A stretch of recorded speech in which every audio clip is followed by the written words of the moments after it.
Hey everyone, I'm using Chordy now, so I'm going to go back and redo a whole bunch of my old videos, and I had a request to do something about drop 2 voicings, which is a variation on the block chord method of playing. And I looked at my old videos, and I don't really have a very good study guide, so I'm going to create one, but I'm doing the video here before I've done that. All my videos usually have free PDFs that you can just hit the link and it'll give it. Though I suppose I could make a lot of money doing that. Nah, knowledge is for the people. I'm going to do drop 2, but let me go over the concept of the block chords first. You double the melody, whatever melody you want to play, whether it's the melody of a song or you're improvising. You double the melody and play most of the chord with the right hand.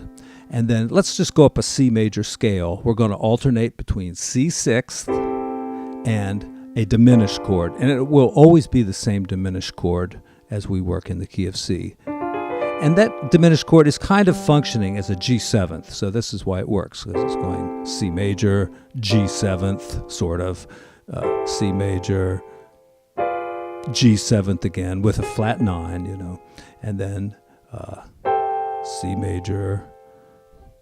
We have to add this little passing note here. It's not in the C major scale, but there it is. And you know, it's still G7. I guess you could call it a rootless voicing because it has no root in there, but it is functioning as a G7. C6th, like this. Okay? And you know, if you're playing a little melody. Now when you get to D minor, since it's a different chord, we can go up the D minor scale the same way. Go to a diminished chord, like that. And that diminished chord is the 5 chord of D, so A7th. But you know, you double the melody. Now back to C. What is that song I'm playing? Oh, do a deer. And here I'm on F, so I can use a diminished chord going up the F major scale. You know, I could use F major 7th or F 6th. All right, so you're getting the idea. Now, how do you practice this? Well, you know, you take all 12 keys and you do the major scale and do it that way. And you know, the minor scale, it's really going to be the exact same thing. Suppose I do D minor. It's exactly the same as what I would do on F major. So, you know, cover it either way with minor chords or major chords, and you'll get all of them. But the thing is that you got to think of it, you know, as whatever chord you're playing. So, and then here's the passing tone. You know, it's usually the same kind of passing tone for like D minor also. So either one. Okay, drop 2. Drop 2 is harder. You got to think more. And this comes from big band writing. You know, there's a thing called drop 2 where you take the second note from the top. That might be like the second trumpet player or the second sax player. And you drop this note down an octave like that. Okay? So now you have this. And piano players, you know, sometimes will leave out the doubled note there too. And so if I was going to go like this, I just drop this one down here, leave out the doubled note. Now, you don't have to, and you know, if you're writing for a saxophone section, you know, you want all 5 saxes to have something to play, so you know, you keep it in there.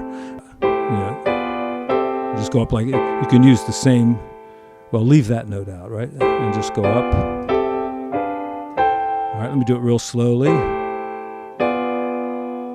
All right, so this is C major. It could be A minor too, you know, I'm kind of starting, but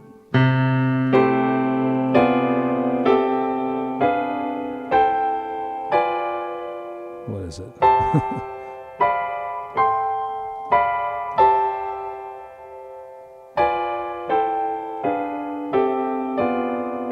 Yeah, and you know, I use this, but I'm not like proficient at it. I mean, I can.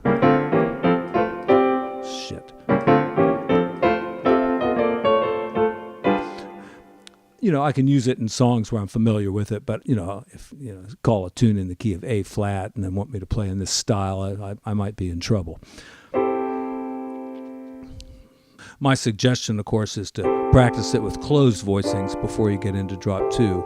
Another thing that's common, say the melody's going from, say, E down to C here on a C chord. You can go, put little chromatic stuff with the left hand.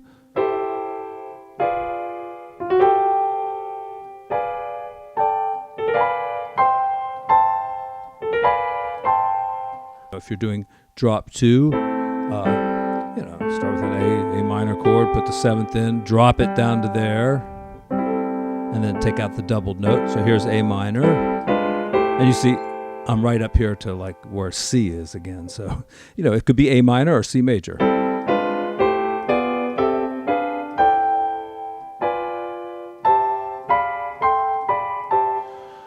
Fly me to your moon, fly me to the moon. What would I do here? Going to, so A minor. All right, now I'm playing 4-note voicings here, so it's not officially drop 2, but it has the same sound. And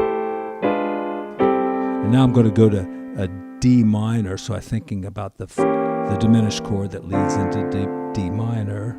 Then go back up. And here I get to a dominant 7th chord. Now, I've talked about major chords and I've talked about minor chords. Dominant 7ths, there's so many more possibilities on dominant 7ths. You can have flat 9s and sharp 9s and alterations and all kinds of stuff. And this is actually, very handy where some of these shapes come in, which I've talked about with rootless voicings. Like take the C, shape 1 for a C dominant 7th.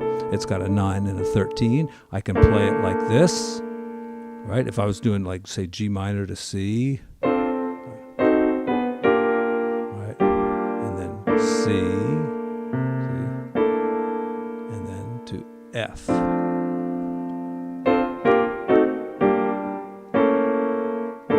Well, I used a shape 3 there, but this is shape 1. Shape 3 has got that note in it. Right? And if you listen to George Shearing, he does all kinds of that kind of stuff in his improvisations and everything, where he's doing these closed voicings. Now, could you use those shapes as drop 2? I don't know. Take out the double note. Yeah. So if you're like on A minor, right, and you want to go to a D7th. G. Oh, crap.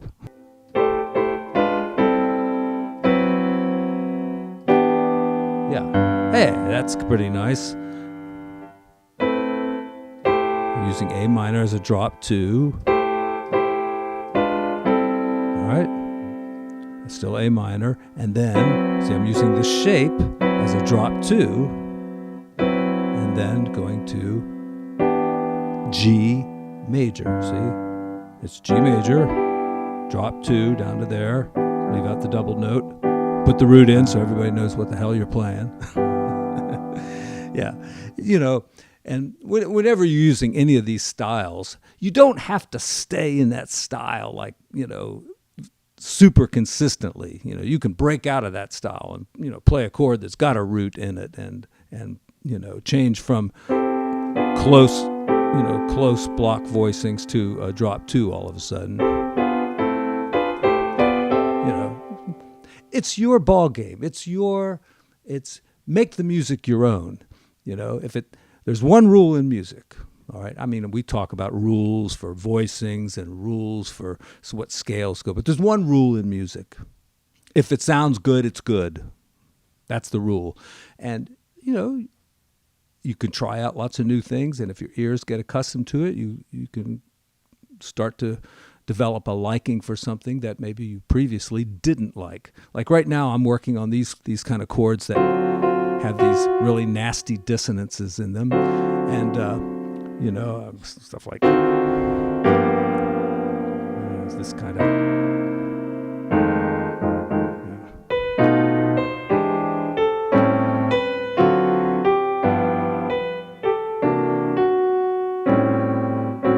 stuff like that. It's not something you just instantly like. It's something that, if you hear it enough, you start to like it. Just like pop songs that you hate on the radio, or wherever you listen to them. You hear it 4 times, you start to like it, even if it's a song you hated.